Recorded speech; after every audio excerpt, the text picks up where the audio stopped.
SwayamPrabha. Digital India. Educated India.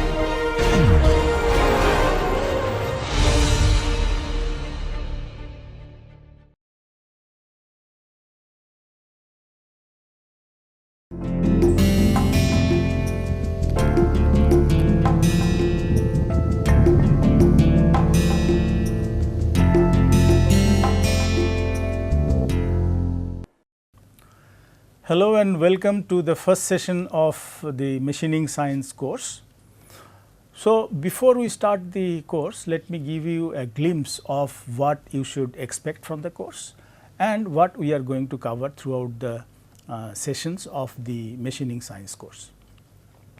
So, in the introductory part of the machining, we will be discussing what is machining, what is the place of machining in manufacturing processes, how the various surfaces are obtained in machining, advantages, disadvantages, then the plastic deformation and the stress, strain, all those things we will be discussing in the introductory part.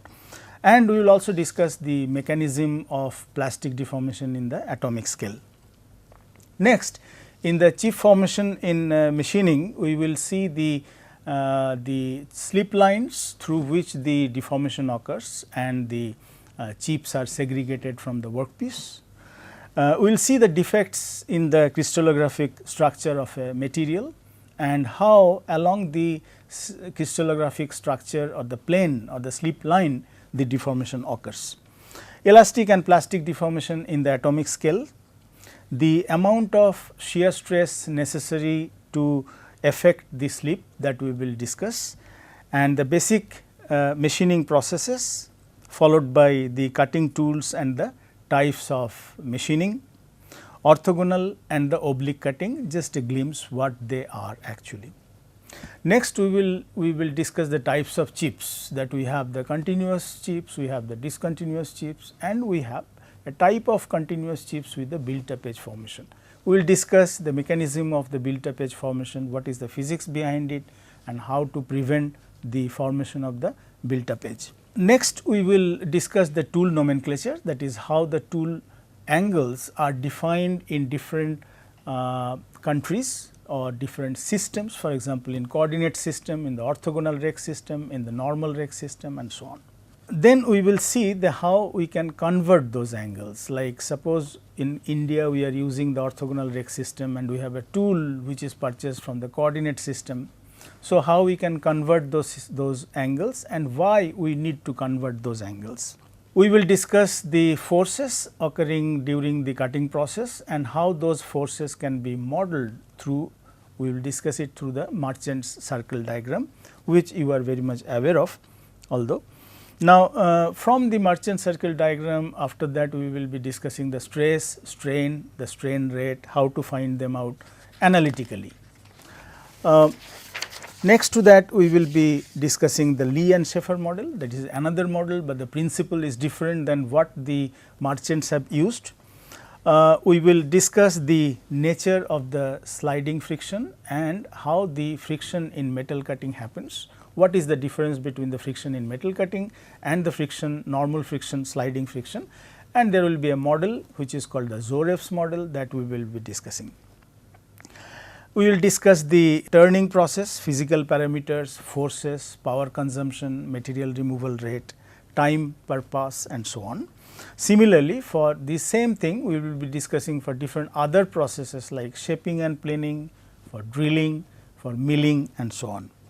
Then the forces in machining, that we will discuss how to measure those forces, what are the different kind of dynamometers that we have for turning, for drilling, for milling and so on. In the tool wear and tool life, we will be discussing the requirements of ideal tool material, for example, why the tool wears out, what kind of wear happens, and then what are the Taylor's tool life equation, and we will explain that what is the drawback of Taylor's tool life equation, how the Taylor's tool life equation can be modified and so on. After that we will be discussing the abrasive machining processes. There we will be discussing the nomenclature of grinding wheel and then through a thermal model we will discuss how the grinding process can be improved by controlling different grinding parameters and how to control them.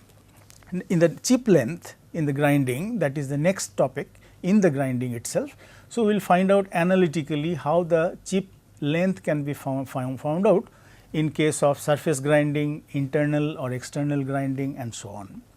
We will discuss the oblique cutting, particularly in terms of the forces, in terms of the angles and how they are different when the tool is inclined with respect to the cutting velocity, as in case of the oblique cutting. We will next discuss the economics of machining. In the economics of machining, we will find out how to estimate the optimum cutting parameters at which we will get the minimum cost. So, that the purpose of the machining is served, and it is not only to get the final product with the right kind of accuracy, shape, finish and so on, but with the minimum cost. And what are those machining parameters or optimum machining parameters for different criteria, for example, for maximum production rate or for minimum cost or for maximum profit criteria and so on. Next, we will look into the thermal aspects of machining, that is how to determine the temperature in the machining zone, particularly the chip tool interface temperature, and what different kind of models exist, and through those models we will be discussing the thermal aspects of machining. And finally, we will be discussing the surface finish, how the surface finish varies in case of the turning with a sharp tool, for example, or with a rounded off tool, for example, or in case of milling or in case of grinding and so on. Let us see the machining science. We will begin this course. Now, let us see that what is the place of machining in the GAMAC in the manufacturing processes. Before we start, let me say that the idea of all the manufacturing processes is to get a final product of right shape, size, accuracy, finish and of course, the cost. So, in that let us see how many engineering disciplines are involved. Let us say we have the ore here in the mother nature. Okay. So, this is the ore and this has to be found out, this has to be extracted.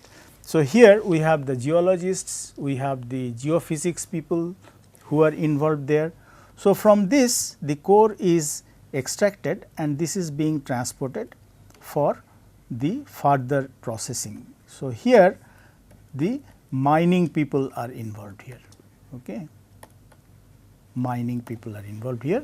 Here the, as I said, the geology is involved here. So, after that this is being mined, the core is being ore is being mined and then it is transferred to the metallurgist people. Okay. Let us say this is a kind of a oven and here the metallurgist people will further process this, okay, and they will make the different kind of raw materials in the form of, let us say, this kind of a raw material, or it can be, for example, a round shape, okay, or it can be, for example, a shape like this, all right, and so on. So, it can be of course, a shape like this. So, this is the raw material which the metallurgy people will be getting from the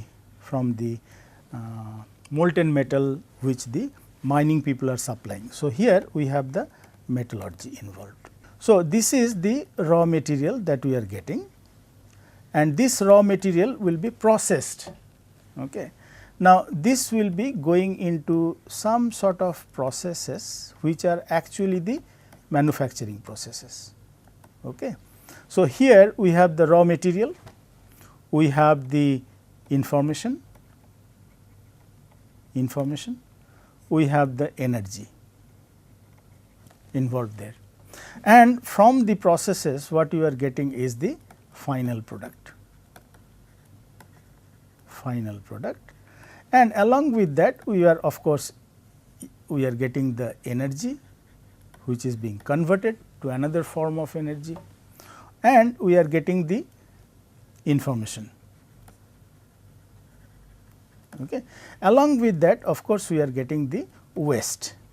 For example, in case of machining, it is the in terms of the small chips which are being, which is a waste, which is being removed from the basic workpiece surface. So, as we can see that there is a whole series or whole gamut of the engineering disciplines which are involved in getting the final product from the ore from the mother earth. Okay. And here let us see what is the position of the machining that we will be studying. So, here we have the raw material, as you can see at the extreme left. From the raw material we have the components, component 1, component 2 and so on. Now, all these components will be going through different kind of manufacturing processes. Okay.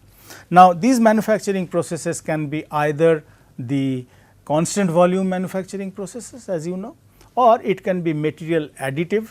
For example, in case of welding, in case of additive manufacturing, or it can be a material removal manufacturing process, which is the machining. So, it can be either casting or primary forming, which are the constant volume. Here the volume is not changed, volume of the workpiece is equal to the volume of the final product, or it can go through the machining, or it can go to the secondary forming. Here all these are manufacturing processes, including the joining, finishing, assembly and so on. All right. So, here as you can see, the place of machining is here, meaning that all the components, the 1 to 6, all these components may not go through all the manufacturing processes. For example, here what is shown is the component 1 is going through casting, and after that it is going for joining. All right. Meaning that there are various casting processes which can make the final product, as you know that, or it can go through casting, then machining, and then it can go to joining and so on. So, for example, here the component 6 can go through primary forming and then directly to the assembly. Okay. So, then after that we will be getting the final product. So, here I wanted to show you the place of machining in the manufacturing processes. So, manufacturing processes are all of them: casting, primary forming, machining, joining, finishing, assembly and so on. All right. So, the next let us see how to define the machining, how we can say what is machining. So, machining we have seen that this is one of the manufacturing processes. So, machining can be defined as one of the manufacturing processes by which we can get the final product, okay, and that would be according to the shape, size, finish and accuracy by removing the excess material from the workpiece surface. Now, this removal of the excess material from the workpiece surface is contributed by a tool which we call as the cutting tool, and a contrivance or a machine which we call as the machine tool. Now, the different kind of shapes that we get during the machining, that means either a flat surface or a cylindrical surface or a tapered surface, or in machining, for example, other machining processes like drilling, we are getting a hole, we can get a tapered hole by, for example, by other processes, okay, and we can also get the slots, different kind of slots by turning or by milling, end milling, for example.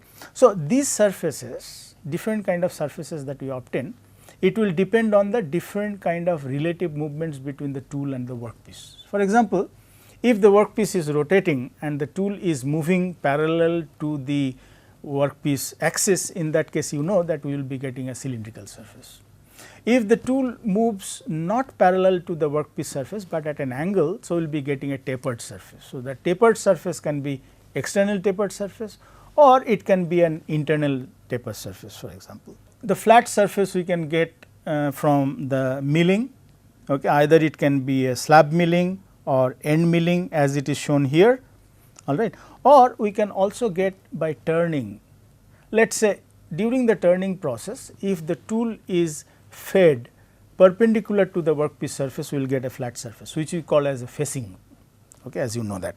So, here we can see the different kind of surfaces, these are obtained, and various surfaces are obtained as an interaction, as I said, between a workpiece and a cutting tool with the help of a contrivance which is a machine, known as the machine tool. So, we have the tool, we have the cutting tool, we have the machine tool, and there is a relative movement between the tool and the workpiece to get the different kind of surfaces.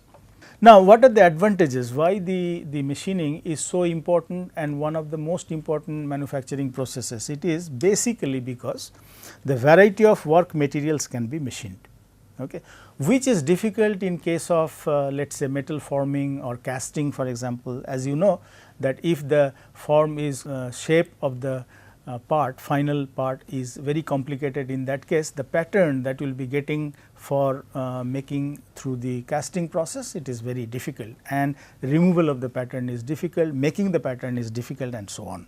Most frequently used to cut metals is the machining. All right. Now, the second point is that variety of part shapes and special geometric features possible, such as for example screw threads. Okay. Very precise screw threads is very difficult to get it through the metal forming or from the casting. Cold rolling is a process, but the again the accuracy will not be very high, not be as high as in case of machining, for example. We can get accurate round holes, which is very difficult through the casting or metal forming, as you know. Very straight edges and surfaces, which may not be possible in case of casting and metal forming, and that is why after casting and metal forming many of the parts go through the machining process to get these very straight edges and the surfaces that is possible to get through the machining process.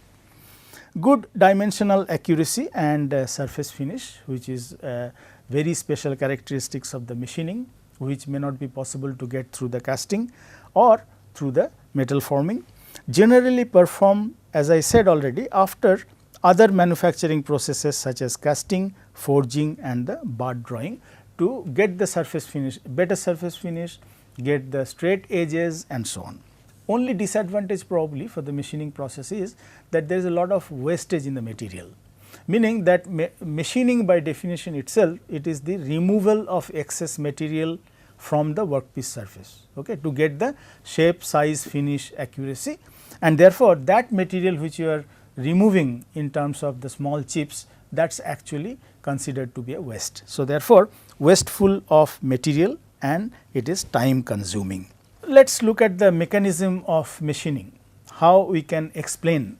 Earlier in the very beginning, it was believed that when metal is cut, the material merely splits off in front of the tool. That is similar to the chopping of wood. Let us say, suppose we are chopping a wood, okay. This is a wooden piece and this is an X, all right. So, earlier it was believed that there is a crack formed and the crack is propagating, all right, and that is how the material is segregating in case of metal. Like in the case of the wood, they were thinking that there are the splits, it merely splits off, okay, in front of the tool, that is then X in case of the wood cutting, okay, and this is let us say wood. But in case of metal, it does not happen. That has been realized little later, and subsequently it was realized that the cutting of metal, this involves actually the deformation process. Further experiments revealed that the deformation was principally one of shear, that is a shear deformation, and that the type of chips varied with the work material and the cutting conditions. What kind of chips you will be getting, that depends on the work condition, that means the cutting parameters particularly, and that depends on the work material. For example, you know that if it is a cast iron work material, which is a brittle material, you will get the chips which is different from if you are machining the mild steel, for example, which is a ductile material. In case of ductile material, it is a continuous chips. In case of the brittle material like cast iron, for example, it will be discontinuous chips and so on. Extensive research revealed that the process essentially involves plastic deformation and fracture under high strain rate and the high temperature. So, this has been realized through hundreds of years that it is actually not the propagation of the crack like in case of wood chopping, but it is the deformation, and deformation is a plastic deformation. Okay. So, initially when the cutting tool starts interacting with the workpiece, there is a plastic deformation occurs, and because of the plastic deformation the material gets segregated when it transforms from elastic to plastic deformation, and then it segregates from the workpiece surface in terms of the small chips. Now, since there is a plastic deformation involved in the metal cutting, so probably we should understand what is plastic deformation, particularly in terms of the metal machining, and there is the good example is the tensile test of a material through which we can understand the plastic deformation process. Let us say it is like this. We have let us say a mild steel workpiece, and the mild steel workpiece is being elongated, and the force and the elongation or the extension and the load are being measured. All right. So, if it is a mild steel workpiece minded it is a ductile material. So, when we are applying the force, it is elongated up to a certain level, up to a certain point, okay. And as we know that this point, at this point, up to this point the material remains in the elastic stage, meaning that if we remove the load from this point, the material will come back to the initial position, okay. So, from O to A, this deformation is known to be the elastic deformation. There is no permanent deformation happening in the metal. So, this point A, this is called the proportionality limit, meaning that here the load and the extension, it is proportional, load is proportional to the extension, all right. And once again if the load is removed, it will come back to the initial position. Now, when it is crossing, the load is crossing from point A, it is going further.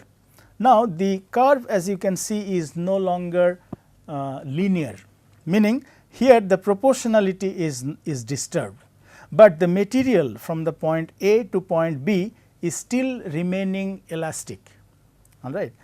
And then from the point B, the yielding starts, as you know, and therefore, the point B is called the elastic limit, meaning that up to that point B it is elastic, and the elastic limit is crossed as it is crossing the point B when the yielding starts, and when the yielding starts, as you can see that load drops and there is a very small changes in the load, okay, with the proper extension from C to D for example, and therefore, point C, this is called the lower yield point. So, this is the upper yield point and this is the lower yield point, meaning that here the yielding starts at B and this goes up to the C, and then from D it goes in a very non-linear way, and then as you know that here the strain hardening occurs, all right.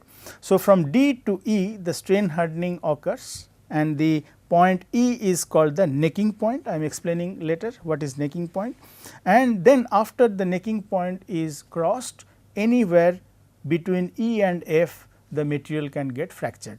Material can get fractured meaning that in terms of machining we can understand the chip is getting removed from the body of the workpiece. Now, let us see here the region OA material exhibits elastic behavior, as I said from O to A.